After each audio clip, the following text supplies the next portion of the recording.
Historie nieznane.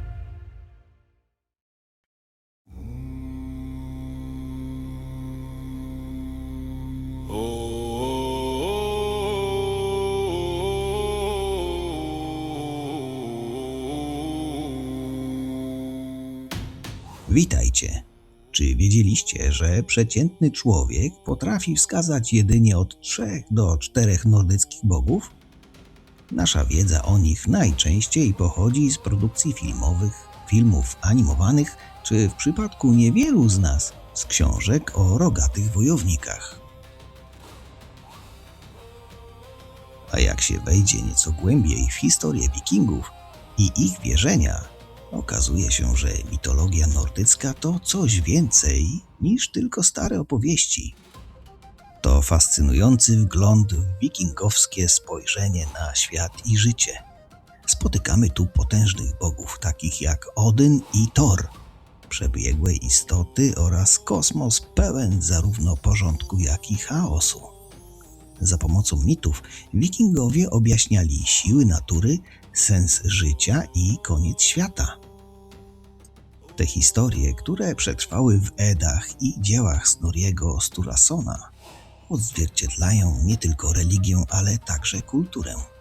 Pokazują nam świat, w którym odwaga i lojalność były wysoko cenione, ale gdzie zdrada i zniszczenie również miały swoje miejsce. Do dziś wątki mitologiczne odbijają się echem we współczesnej kulturze. We wszystkim, od filmów po literaturę i sztukę. W tym wideo zanurzymy się w bogaty świat bogów, bohaterów i mitycznych stworzeń, które ukształtowały życie Wikingów, a także naszą fascynację ich historią. Przekonacie się, jak niewiele wiedzieliście o nordyckich bogach. Tak więc zasiądźcie wygodnie. Wlatujemy do Asgardu.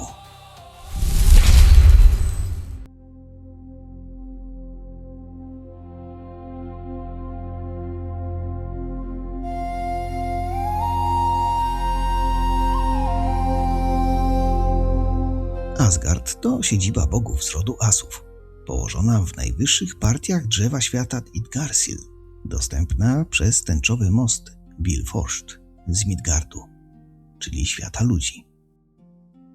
To mityczna twierdza, dom Odyna, Tora i Friggi, pełna pałaców jak Walhalla czy Bliskirnir, z potężnymi murami stworzonymi przez olbrzyma, symbolizująca boski porządek, kontrastujący z krainami olbrzymów, Jotunheim czy zmarłych, Helheim.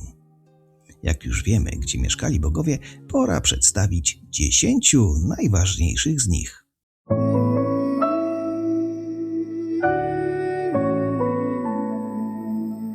Zaczniemy oczywiście od Odyna. Jest on najważniejszym bogiem w mitologii nordyckiej i jedną z najbardziej złożonych i wielowymiarowych postaci. Jako wszechojciec w ezaterze pełni kilka ważnych ról. Jest zarówno bogiem wojny, mądrości, jak i śmierci. Odyn jest centralnym punktem wielu mitów i opowieści, które stanowią rdzeń mitologii nordyckiej.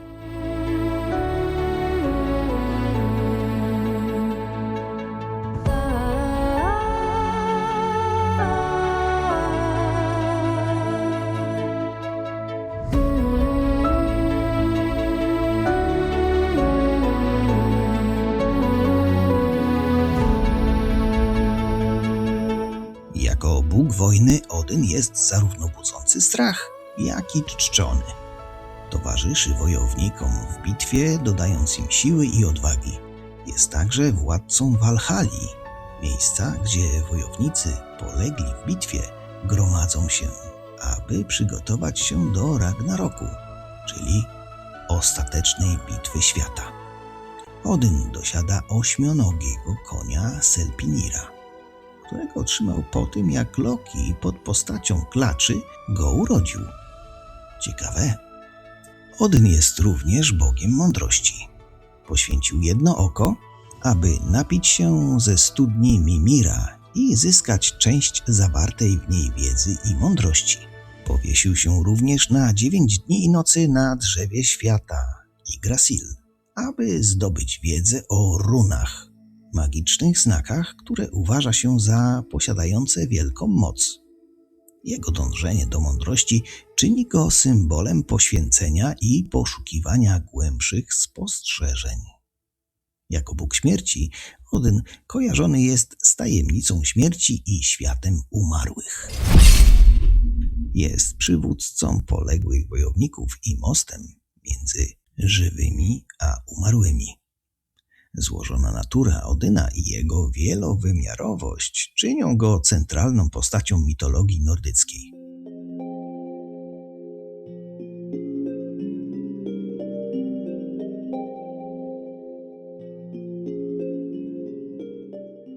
Mam takie przypuszczenie, że o tym Bogu niewielu słyszało. Freyr, jeden z najwybitniejszych bogów mitologii nordyckiej, znany jest jako Bóg płodności i pokoju. Należy do Wanów, grupy bogów utożsamianych z naturą i płodnością, a jego domeną są zbiory, hodowla zwierząt i pokój. Obecność Freyera zapewniała dobre zbiory i dostatek zwierząt, co było kluczowe dla przetrwania i dobrobytu Wikingów. Oprócz roli Boga płodności znany jest również ze swojej ciągłej gotowości do współżycia, co odzwierciedla jego związek z płodnością i witalnością. Fenrir jest właścicielem magicznego statku Skidblander, który zawsze płynie z wiatrem i jest wystarczająco duży, by pomieścić wszystkich bogów asów, ale można go złożyć i nosić w torbie, gdy jest nieużywany. Statek symbolizuje jego panowanie nad żywiołami i zdolność do zapewnienia korzystnych warunków dla żeglugi i handlu, co było ważnym aspektem życia Wikingów. Znaliście tego Boga? Przyznajcie się. No dobra, to teraz Thor. Tego z pewnością znacie. Jest bogiem piorunów i obrońcą przed olbrzymami. Thor słynie z ogromnej siły i odwagi, a także jest postrzegany jako obrońca zarówno bogów, jak i ludzi przed niebezpieczeństwami i zagrożeniami. Jednym z najbardziej charakterystycznych atrybutów Thora jest jego młot Mjolnir. Ten potężny młot potrafi grzmieć i grzmieć, a po rzucie zawsze wraca do ręki Thora. Mjolnir symbolizuje rolę Thora jako siły utrzymującej porządek i chroniącej przed chaosem. W wielu mitach Thor używa Mjolnira do walki z olbrzymami i nieustannie stara się ich trzymać na dystans, chroniąc Asgard i Midgard.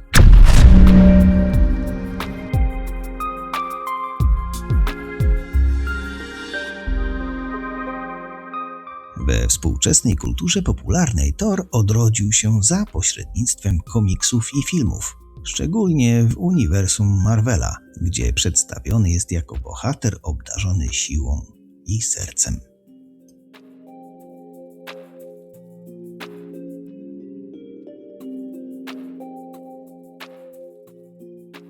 Thor jest również kojarzony z czwartkiem, który w języku staroszwedzkim nosił jego imię. Świadczy to o jego znaczeniu zarówno w mitologii, jak i życiu codziennym, ponieważ nazwy dni tygodnia to jeden ze sposobów, w jaki bogowie wciąż wpływają na nasz czas.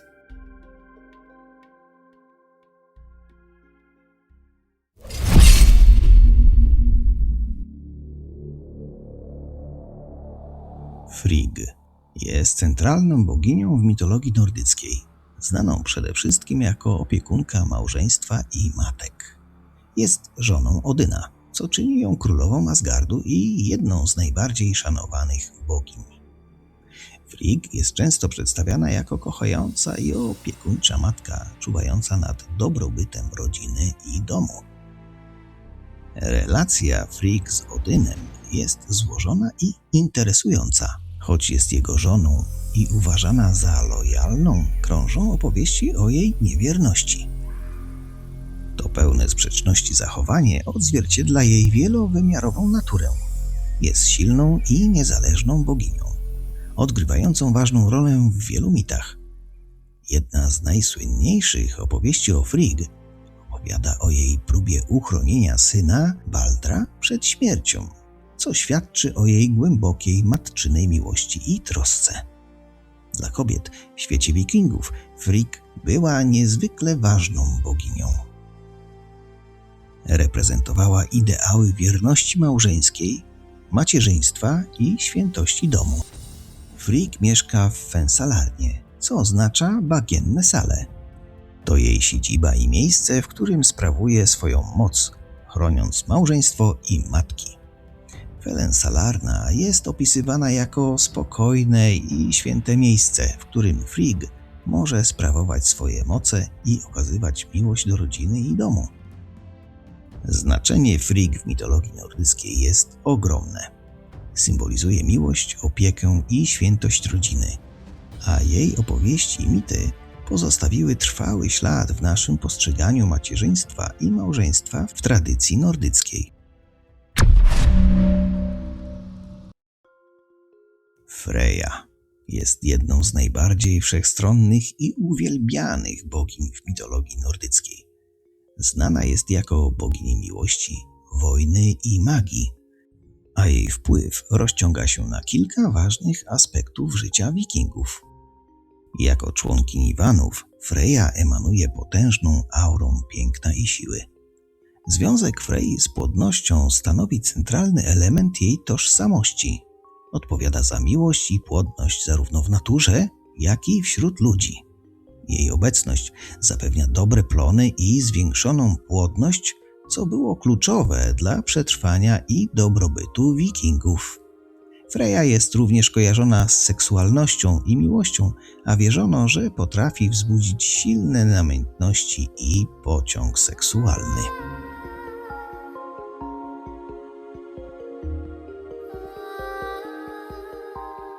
W starożytności ludzie wykonywali rytualne czynności, aby zyskać jej względy, zarówno w imię miłości, jak i wojny.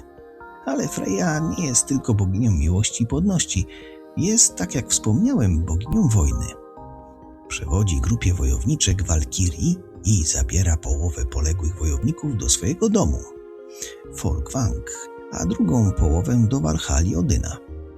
Jednym z najbardziej ikonicznych wizerunków Frei przedstawia jej rydwan, ciągnięty przez dwa duże koty. Ten rydwan symbolizuje jej moc i zdolność podróżowania między światami, zarówno fizycznym, jak i duchowym.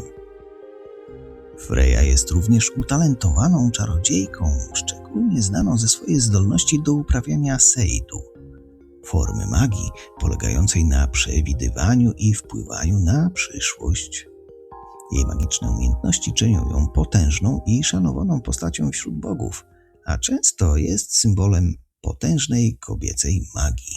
Tego boga pewnie nie trzeba przedstawiać, jednak tutaj dowiecie się o wiele więcej niż z filmów przedstawiających jego postać. Loki, jeden z najbardziej złożonych i niejednoznacznych bogów mitologii nordyckiej.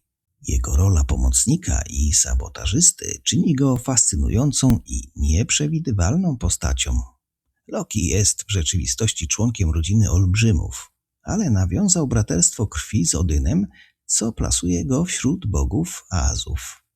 Ta bliska relacja z Odynem jest centralnym punktem wielu mitów, w których Loki często występuje zarówno jako przyjaciel, jak i wróg. Zdolność Lokiego do transformacji w różne formy to jedna z jego najbardziej charakterystycznych cech. Potrafi przybrać postać zwierząt, ludzi, a nawet przedmiotów. Ta umiejętność czyni go mistrzem iluzji i oszustwa, których często używa, by przysporzyć kłopotów lub pomóc bogom.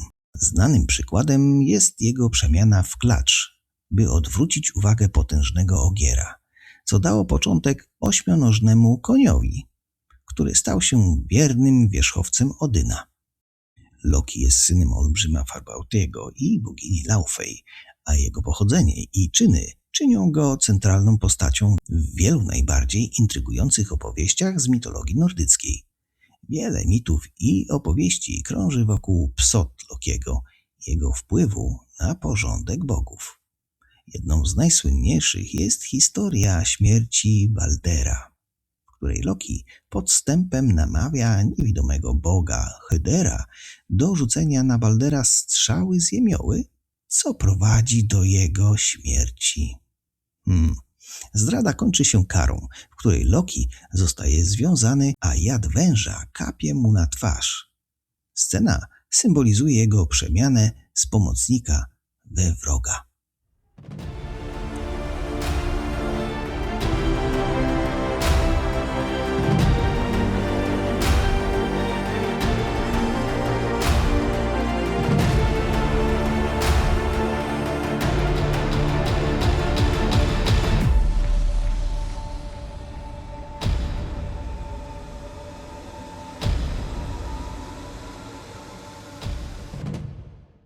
Pomimo swojego podstępu, Loki wielokrotnie okazuje się pomocnikiem. Pomaga bogom rozwiązywać problemy i pokonywać przeszkody, często wykorzystując swój spryt i umiejętność transformacji. Na przykład, gdy pomaga Thorowi odzyskać skradziony młot, przebierając się za służącą Frey i oszukując olbrzyma Tryma. Rola Lokiego, zarówno pomocnika, jak i sabotażysty, czyni go centralną postacią mitologii nordyckiej. Reprezentuje chaos i zmianę, a jego czyny ukazują cienką granicę między porządkiem i wspomnianym wcześniej chaosem. Przez swoje wybryki i oszustwa Loki ukazuje dynamiczną i niekiedy nieprzewidywalną naturę zarówno bogów, jak i świata, którym rządzą. Jego historie nieustannie przypominają, że równowaga pomiędzy dobrem a złem, porządkiem a chaosem jest kluczowa we wikińskim kosmosie.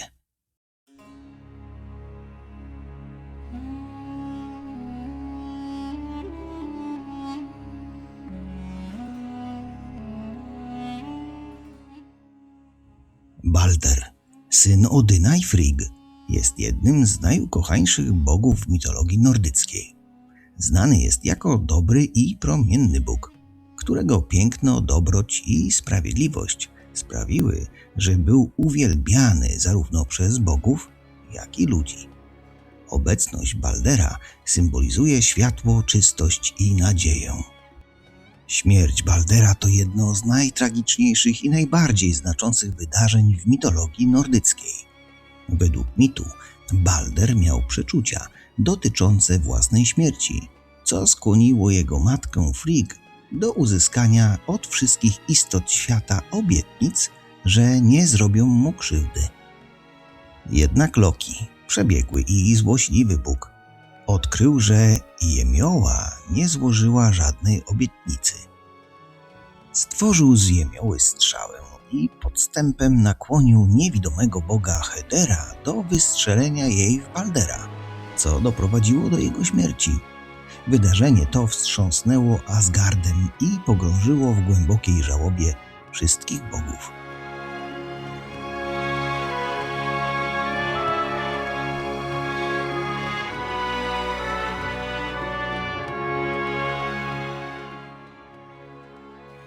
Po jego śmierci inni bogowie próbowali wskrzesić go z podziemi, ale ich wysiłki zakończyły się niepowodzeniem.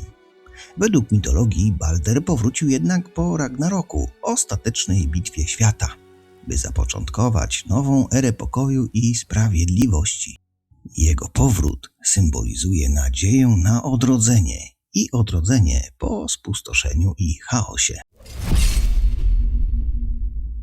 Dla wielu z Was będzie niespodzianką, że Hemidal to również bóg nordycki. Jeden z najbardziej szanowanych, znany jako czujny strażnik Bifrostu, tęczowego mostu łączącego Midgard z Asgardem. Głównym obowiązkiem Hemidala jest ochrona mostu przed intruzami i zagrożeniami, co czyni go niezastąpionym obrońcą Królestwa Bogów. Hemidal obdarzony jest niesamowitym słuchem i wzrokiem, co pozwala mu słyszeć, jak rosną trawy i widzieć z dużej odległości. Ta zdolność sprawia, że jest praktycznie niemożliwy do zaskoczenia, co jest kluczowe w jego roli strażnika. Hemidal prawdopodobnie potrzebuje też mniej snu niż jakikolwiek inny bóg, co oznacza, że jest stale czujny i gotowy do obrony Asgardu. Gjallarhorn jest jednym z najsłynniejszych atrybutów Hemidala i symbolizuje czujność i gotowość. W Ragnaroku, ostatecznej bitwie między bogami a olbrzymami, Heimdall odgrywa kluczową rolę. Według mitu zadmie w swój róg, aby ostrzec bogów o rozpoczęciu Ragnaroku. Dźwięk Gjallarhornu rozbrzmiewa na wszystkich światach, zwiastując ostateczną bitwę. W tej bitwie Heimdall zmierzy się ze swoim arcywrogiem, Lokim, i obaj zginą w epickiej bitwie.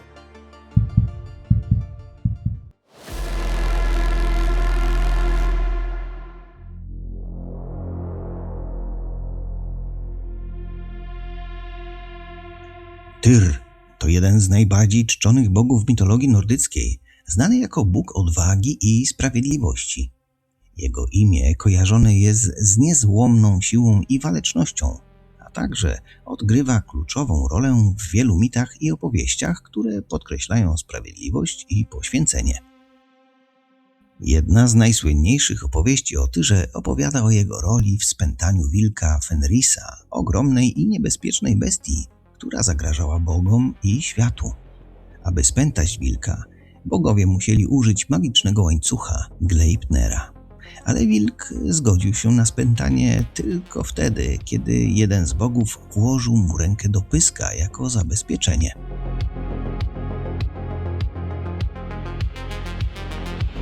Tyr, odważny i zdeterminowany, był jedynym, który odważył się to zrobić. Kiedy wilk zdał sobie sprawę, że nie zdoła się uwolnić, odgryzł mu rękę. Ofiara Tyra, polegająca na utracie ręki w obronie Asgardu, symbolizuje jego niezachwianą odwagę i oddanie sprawiedliwości. Tyr symbolizuje również honor, dyscyplinę i sprawiedliwość wojny. W Ragnaroku, ostatecznej bitwie, Tyr spotyka swój los. Według mitu zabije straszliwego psa Garma, strażnika bogini śmierci Heli. Sam zginie w bitwie. Śmierć Tyra w Ragnaroku jest częścią starszej, kosmicznej walki między porządkiem a chaosem.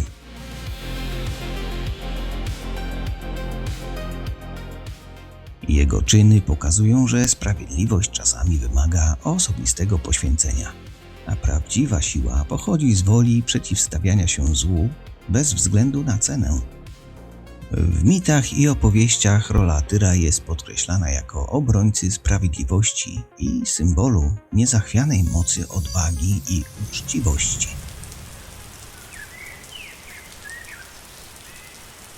Ciekawe, kto słyszał o niej. Idun to ważna bogini w mitologii nordyckiej, znana jako opiekunka młodości. Odpowiada za zachowanie wiecznej młodości bogów przez swoje magiczne jabłka, które mają moc odnawiania ich sił życiowych i utrzymywania ich w młodości i sile. Jabłka te symbolizują wieczną młodość i nieśmiertelność, a bez nich bogowie starzeliby się i słabli.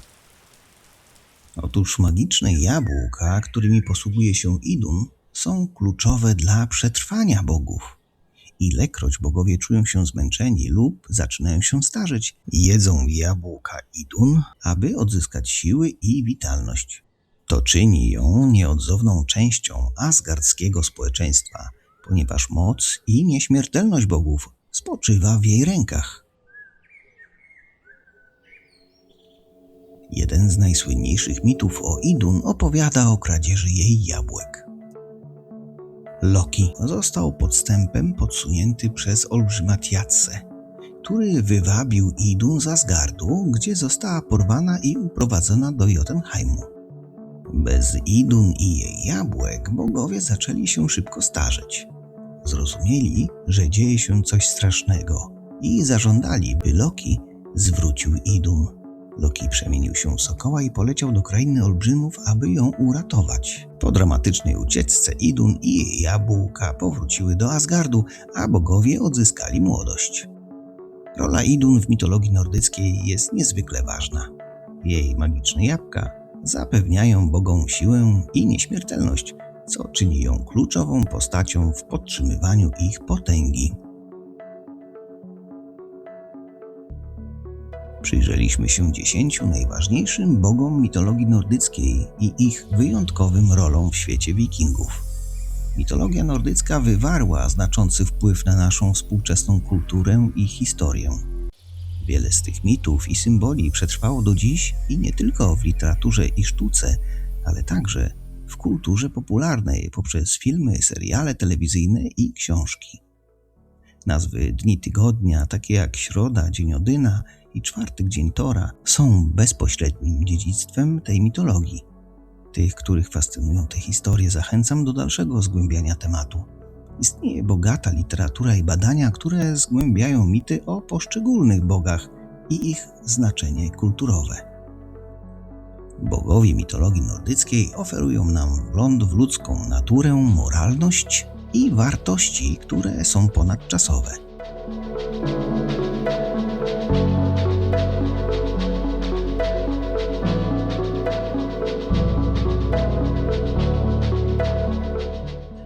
Czy to poprzez niezrównaną mądrość Odyna, niezwyciężoną siłę Tora, czy wieczną miłość i magię Frey.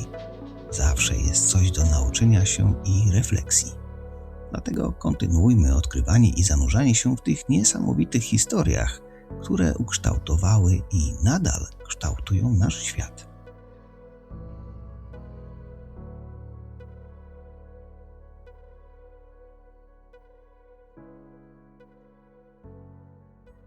Wszystkim, którzy dotrwali do końca tego wideo, dziękuję za oglądanie. Na moim kanale znajdziecie wiele filmów opowiadających o wspaniałych miejscach w Szwecji. Znajdziecie tu również reportaże na tematy ściśle związane z życiem w tym pięknym kraju. Tak więc zapraszam do powrotu na mój kanał i wybranie jednego z ponad setki filmów, by poznać moje spojrzenie na Szwecję.